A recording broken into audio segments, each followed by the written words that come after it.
Good afternoon, everybody. Over the last several days, the United States has been responding to events as they unfold in Ukraine. Now, throughout this crisis, we have been very clear about one fundamental principle. The Ukrainian people deserve the opportunity to determine their own future.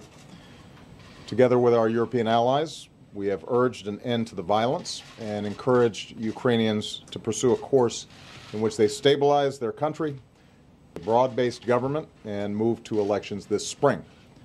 I also spoke several days ago with President Putin, and my administration has been in daily communication with Russian officials. And we've made clear that they can be part of an international community's effort to support the stability and success of a united Ukraine going forward, which is not only in the interest of the people of Ukraine and the international community, but also in Russia's interests. However, we are now deeply concerned by reports of military movements taken by the Russian Federation inside of Ukraine.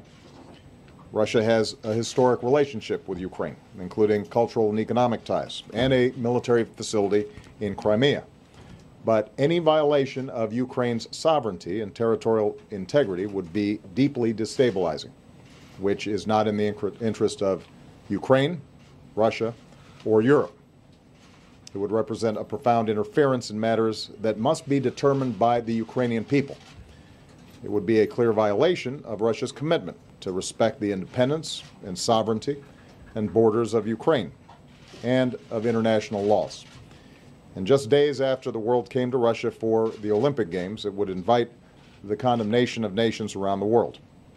And indeed, the United States will stand with the international community in affirming that there will be costs for any military intervention in Ukraine. The events of the past several months remind us of how difficult democracy can be in a country with deep divisions. But the Ukrainian people have also reminded us that human beings have a universal right to determine their own future. Right now, the situation remains very fluid.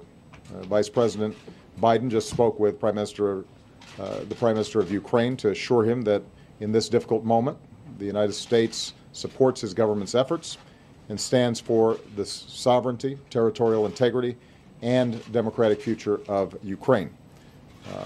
I also commend the Ukrainian government's restraint and its commitment to uphold its international obligations. We will continue to coordinate closely with our European allies. We will continue to communicate directly with the Russian government, and we will continue to keep all of you in the press corps and the American people informed as events develop. Thanks very much. Mr. President, do you know who those forces are in Crimea? Are they Russian forces?